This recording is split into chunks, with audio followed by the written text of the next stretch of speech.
Okay. So. Ross. Oh my god, no. No. Ross is gonna talk really low.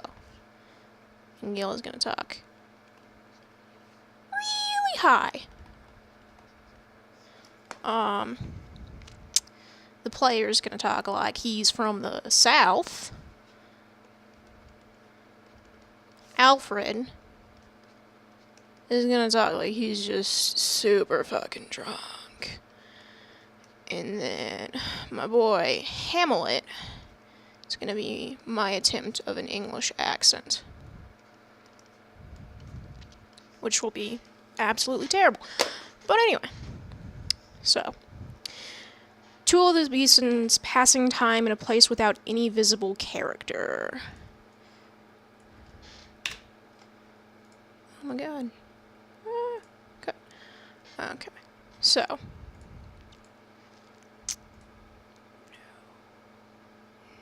I want a crayon. Perfect. Okay, so we got Ross and Gil.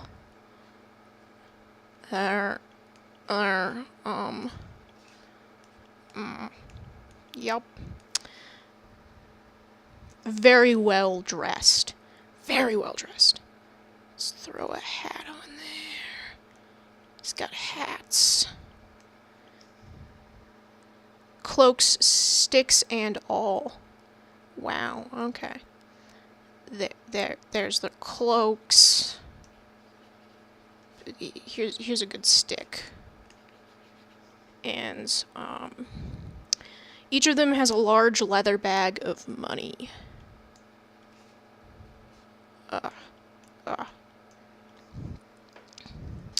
The reason being, they're betting on the toss of a coin in the following manner.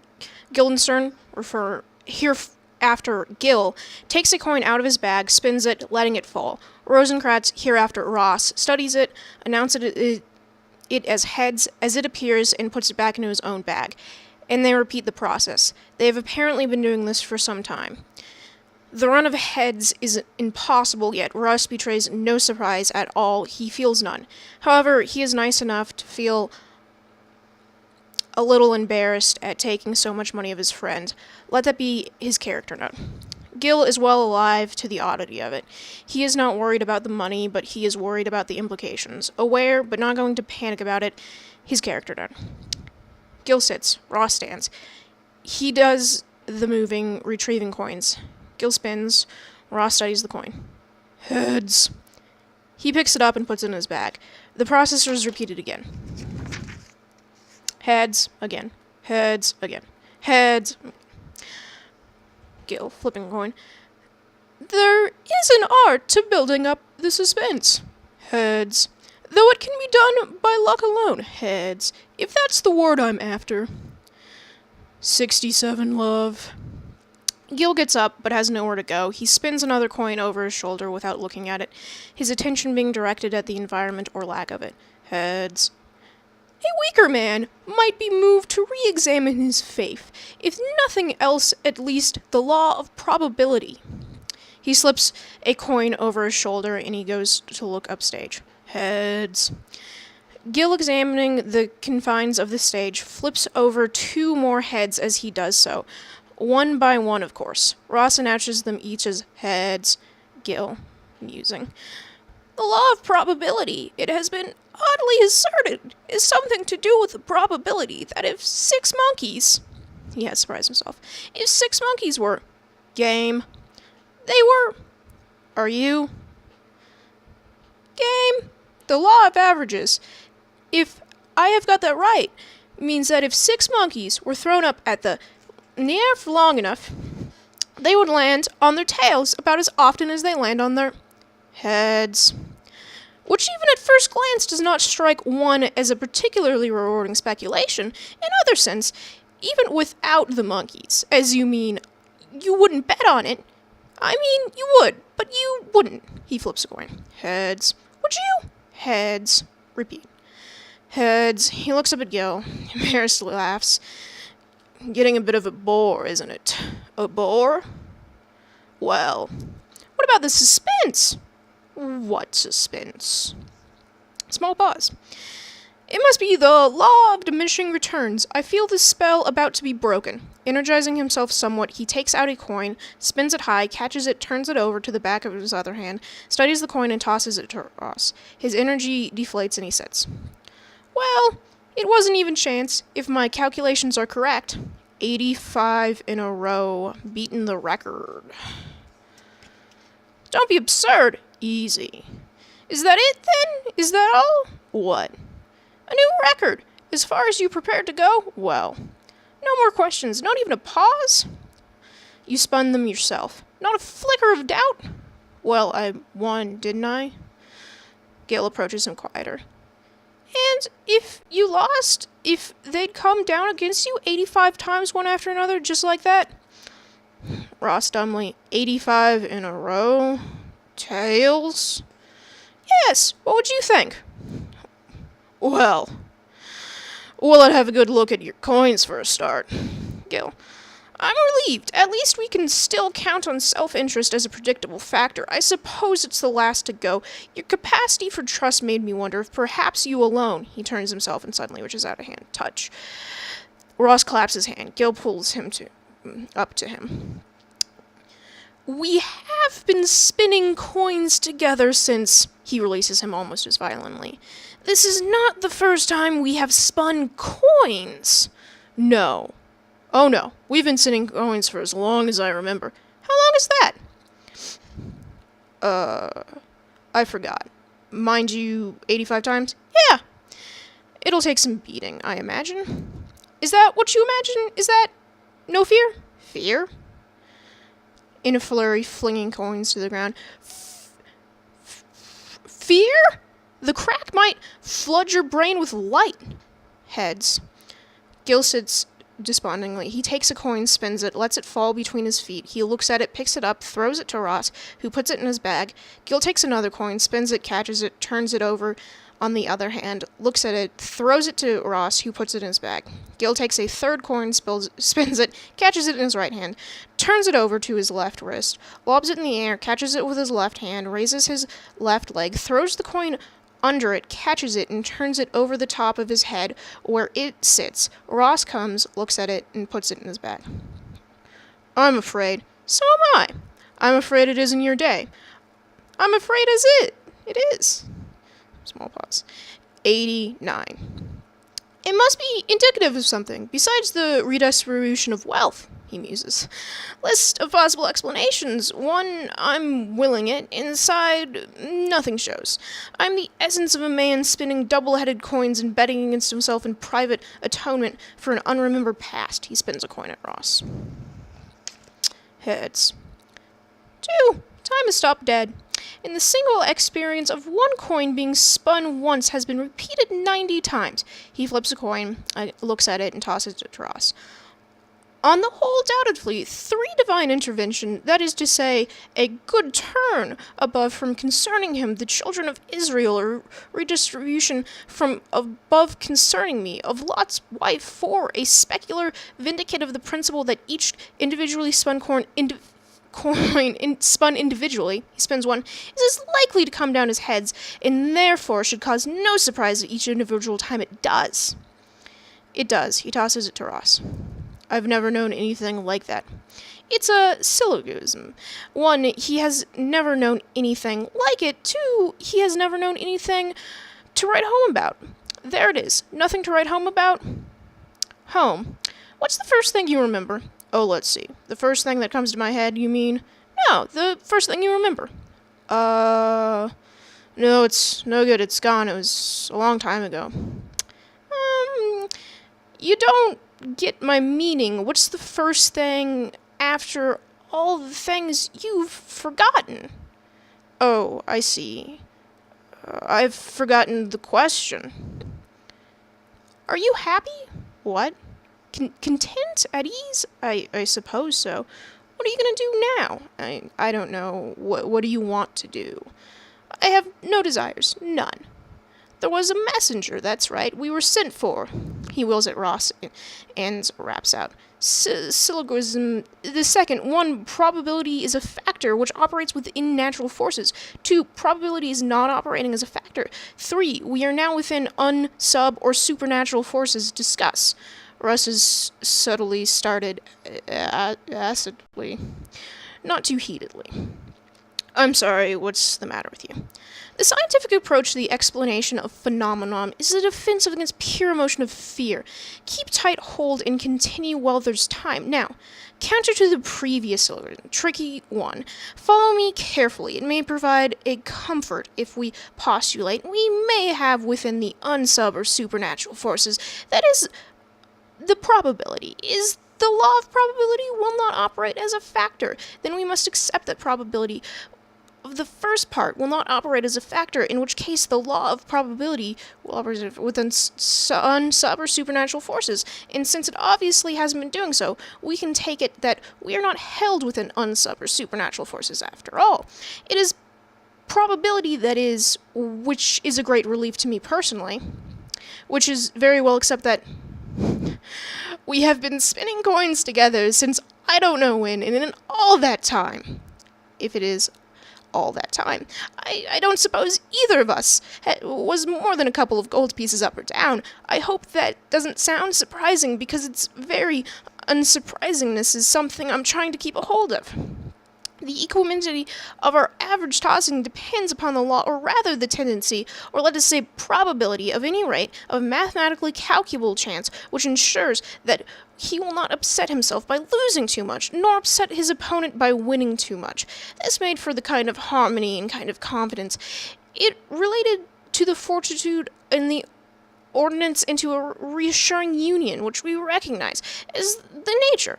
The sun came up about as often as it went down in the long run, and a coin showed heads about often as it showed tails. Then a messenger arrived. We had been sent for. Nothing else happened. 92 coins spun consecutively have come down heads 92 consecutive times. And for the last 3 minutes, on the wind of a windless day, I have heard the sound of drums and flute. Ross, cutting his fingernails. Another curious scientific phenomenon is the fact that fingernails grow after death, as does the beard. What? Beard. But you're not dead. I didn't say. They started to grow after death. The fingernails also grow before birth. Although, not the beard. What? Beard, what's the matter with you? The toenails, on the other hand, never grow at all. The toenails never grow at all? Do they? It's a funny thing. I cut my fingernails all the time, and every time I think to cut them, they need cutting. Now, for instance, and yet I never, to the best of my knowledge, cut my toenails. They ought to be curled under my feet by now, but it doesn't happen. I never think about it. Perhaps I cut them absent-mindedly when I'm thinking of something else? Do you remember the first thing that has happened today? I woke up, I suppose. Oh, I've got it now. That man, a foreigner, he woke us up. A messenger? That's it. Pale sky before dawn. A man standing on a saddle to bang on the shutter shouts, "What's the row about? Clear off!" But then he called our names. Do you remember that? This man woke us up. Yes. We were sent for. Yes. That's why we're here. He looks around, seems doubtfully in the explanation. Traveling. Yes? Dramatically. It was a matter of extreme urgency, a royal summons in his very words, official business, no questions asked, lay in the stable yard, saddle up, and off, belonging, and hot foot across the land. Our guides outstriped us in our beatnik pursuit of our duty, fearful lest we come too late. Too late for what? I don't know. We haven't gotten there yet. Then what are we doing here? I ask myself. You might as well ask. We better get on. You might well think. We better get on.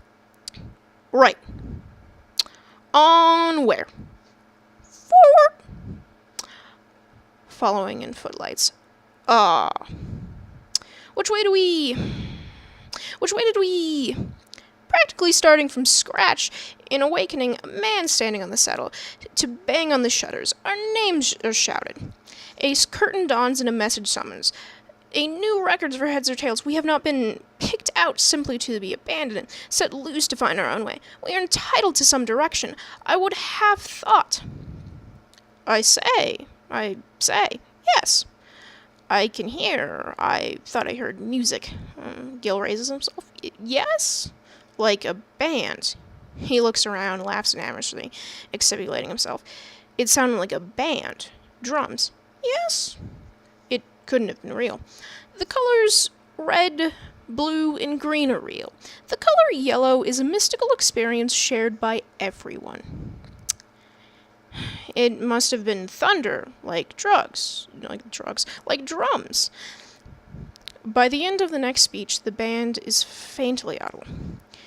A man breaking his journey between one place and another at the third place of no name, character, population, or significance sees a unicorn to cross his path and disappear. That in itself is startling, but there are precedents for mystical encounters of various kinds, or to be less, a choice of pursuance to be put down to a fancy until, my God, says the second man, I must be dreaming. I thought I saw a unicorn. At which point, a dimension is added that makes the experience as alarming as it will ever be.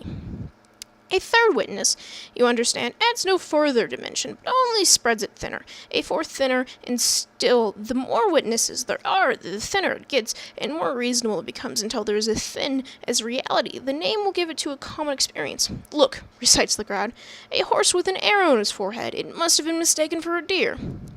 I knew all along it was a band. You knew all along it was a band. Here they come. At the last moment before they enter wistfully, I'm sorry it wasn't a unicorn. It would have been nice to have unicorns. So then, the Tragedians walk up, and they look. Okay, the Trages, we'll go with, are 6 in number. Boop. Boop. 2, 3, 4, 5, 6, including a small boy, Alfred.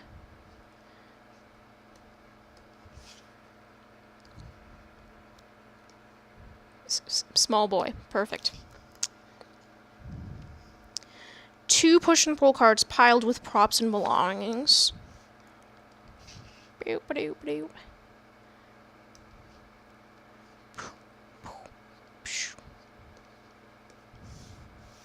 Yep, and they're stacked on top of each other. It's a crazy world we live in.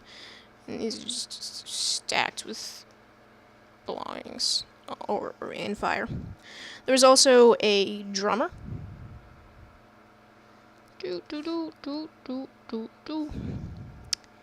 A horn player. That's a horn right there. Yep. A flutist. And a spokesman. Well, I don't know what a spoke is. But we'll take it as a wheel spoke. And then the player, who has no instrument.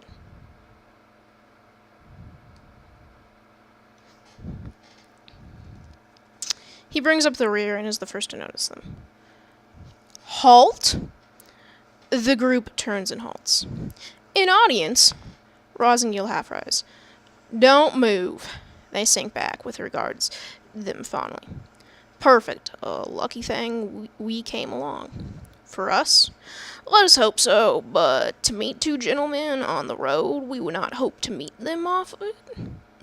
No. Well, meet, in fact, and just in time. Why is that? Why, we grow rusty, and you catch us at the very point of decayance. By this time tomorrow, we might have forgotten everything we ever knew. That's a thought, isn't it? we'd be back where we started, improvising. Tumblers, are you? We can give you a tumble if that's your taste, and times being what they are. Otherwise, for a jingle of a coin, we can do you a selection of glory romances, full and fine cadence of corpses pirated from the Italian, and it doesn't take much to make a jingle. Even a single coin has music in it. They all flourish and bow raggedly. Tradarians at your command. Ross and Gil have got to their feet. My name is Guildenstern. This is Rosencrantz. Gil confers briefly with him, with embarrassment. I'm sorry. His name is Guildenstern, and I'm Rosencrantz. A pleasure. We've played to bigger, of course, but quality counts for something. I recognize you at once. And who are we? As fellow artists. I thought we were gentlemen. For some of us, it's performance. For others, patronage. There are two sides of the same coin, or let us say, being there are so many of us, the same sides of two coins. Bows again. Don't clap too loudly. It's a very old world. What's your line? Tragedy, sir. Death and disclosure. Universal and particular. Denouncements both unexpected and inexorable. Transmitted melodrama on all levels, including the suggestive. We transport you into a world of intrigue and illusion. Clowns, if you like. Murders. We can do you ghosts and battles on the skirmish level. Heroes and villains and tormented lovers. Set pieces in the poetic vein. We can do you rappers or rape or both. By all means, faithless wives and ravished virgins at a price, but that comes under realism, and there are special terms. Getting warm, am I? Well, I don't know. It costs a little to watch, a little more if you happen to get caught in the action. What's your taste in times being what they are? What are they? Indifferent? Bad? Wicked? Now, what precisely is your pleasure? He turns to the Tragedians. Gentlemen, disport yourselves. The Tragedians shuffle into some kind of line. There. See anything you like? What do they do? Let your imagination run riot. They are beyond surprise. And how much? To take part. To watch? Watch what? Private performance? How private? Well, there are only two of us. Is that enough? For an audience, disappointing. For voyeurs, about average. What's the difference? 10 guilders? 10 guilders? I mean, 8. Together? Each. I don't think you understand. What are you saying? What am I saying? 7. Where have you been? Roundabout, a nest of children carries the customs of the town, juvenile companies. They're all the fashion, but they cannot match our repertoire. We'll stoop to anything if that's your bent. He regards Rose meaningfully, but Ross returns to stare blankly. They'll grow up. There's one born every minute. Onward. The Tragedians start to resume their burdens in the journey. Gil stirs himself at last. Where are you going? Halt? Home, sir. Where from? Home. We're traveling people. We take our chances where we find them. It was chance then? Chance? You found us. Oh yes. Were you looking? Oh no. Chance then? Or fate? Yours or ours? It could hardly be one without the other. Fate, then? Oh, yes, we have no control. Tonight we won't play to the court, or the night after, or to the tavern, or not. Perhaps I can use my influence. At the tavern? At the court, I would say. I have some influence. You would say so? I have influence, yet... Yet what? Gil seizes the player violently. I have influence. The player does not resist. Gil loosens his hold. More calmly, you said something about getting caught up in the action. I did. You're quicker than your friends. Now for a handful of Gillers, I happen to have a private uncut performance of the rape of Saranine, woman, or rather, Alfred. Get your skirt on, Alfred. The boy starts struggling into a female robe. And for 8, you can participate. Gil backs, player follows. Taken either part, Gil backs, or both for 10. Gil tries to run away. Player holds his sleeve. With encores, Gil smashing the player across the face. The player recoils. Gil stands trembling. Reassigned and Crider. Get your skirt off, Alfred. Alfred struggles out of his half-on robe. It didn't have to be obscene. It could have been a bird out of season, dropping fright feathered on my shoulder. It could have been a tongueless dwarf stranded on the road to the point I was prepared. But it's this, no enigma, no dignity, nothing classic, proportionless, only this, a comic pornograph in a ramble of prostitutes. Acknowledging the description with a sweep of his hat, bowed sadly. You should have got us in better times. We were peers back then. Straightens up. Onward. Players make to leave. Ross's voice has changed. He's gone. Excuse me. Halt. They halt. Alfred. Alfred resumes the struggle. The player comes forward. You're not exclusive players, then. We're inclusively players, sir. So you'll give exhibitions? Performances, sir? Yes, of course. There's more money in that, is there? There's more trade, sir. Times being what they are. Yeah. Indifferently. Completely. You know what? I had no idea. Nah. I mean, I've heard, but you've never actually. Nah. I mean, what exactly do you? We keep to our usual stuff, more or less. Only inside out, we do on the stage things that are supposed to happen off, which is kind of integrity. If you look at every exit being an entrance somewhere else. Well, I'm not really the type of man who, no, but don't hurry off. Sit down and tell us about some of the things people ask you to do.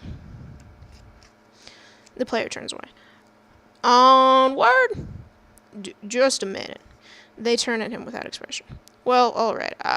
I wouldn't mind seeing just an idea of the kinds. What will you do for that? The player spits out a coin from where he stands. The treasurer demur trying to get the coin. He kicks at the cuffs them back. Onward. Alfred is still half in and half out of his robe. The player cuffs him. To Alfred, what are you playing at? Ross is shamed into fury. Filth. Disgusting. I'll report you to the authorities, perverts. I know your game. All right, it's all filth. The players are about to leave. Gil has remained attached. Do you like a bet? What kind of bet do you have in mind? Gil walks off to the distance towards the player, stops with his foot over the coin. Double or quits? Well, heads. Gil raises his foot, and the player bends. The tragedians crowd around. Relief and congratulations. The player picks up the coin. Gil throws him a second coin. Again? Some of the tragedians are for it, others against it. Evens? The players nod and toss the coin. Heads. It is. He picks it up. Again. Gil spins the coin. Heads. It is. The player picks up the coin. He has two coins against him. He spins one. Heads. It is Gil's pickup. He tosses it immediately. Player. Fractional hesitation. Tails. But it's heads. Gil picks it up. The player tosses it down with his last coin by the way of playing, and he turns away. Gil doesn't pick it up. He puts his foot on. Heads. No. Pause. The Tragedians are against this. Apologetically, they don't like the odds. Gil lifts his foot. Squats, picks up a coin, and squatting lifts up. You were right. Heads. Spins it, slaps it on his head on the floor. Heads, a win. Nah. Right again. Heads, I win. Nah. And right again. Heads, I win. No. He turns away. The Tragedian's with him. Gil stands up, comes close. Would you believe it? Bet me the year of my birth doubles is an odd number. Your birth? If you don't trust me, you don't have to bet with me. Would you trust me? Bet me then. My... my birth? Odd numbers, you win. You're on. The tragedians come forward, wide awake. Good. You're the birth. Double it. Even numbers I win. Odd numbers I lose. Silence. An awful sight as the tragedians realize that any number doubled is even. Then a terrified row as they object. Then a terrible silence. We have no money. Gil turns to him. Then what have you got? The player silent brings Alfred forward. Gil regards Alfred sadly. What is this for? It's the best we've got. Gil looking around. Then times are bad indeed. The player starts to speak protestation, but Gil turns on him more viciously. The air stinks. The player moves backward. Gil moves forward. The footlights and turns. Come here, Alfred. Alfred moves down the stands, frightened and small. Do you lose often? Yeah, sir. Then what could you do if you had nothing left to lose? Nothing, sir. Pause. Gil regards him. Do you like being an actor? No, sir. You and I, Alfred, we could create a dramatic precedent here. And Alfred, who has been near tears, starts to snivel. Come, Alfred. This is no way to fill the theaters of Europe. The players move down to with Alfred. Gil cuts him off again. Do you know any good plays? Plays? Exhibitions. I thought you said we were... I thought you said you were actors. Oh, well, we are. But there hasn't been much call. And, you know, that's it. That's all I'm doing.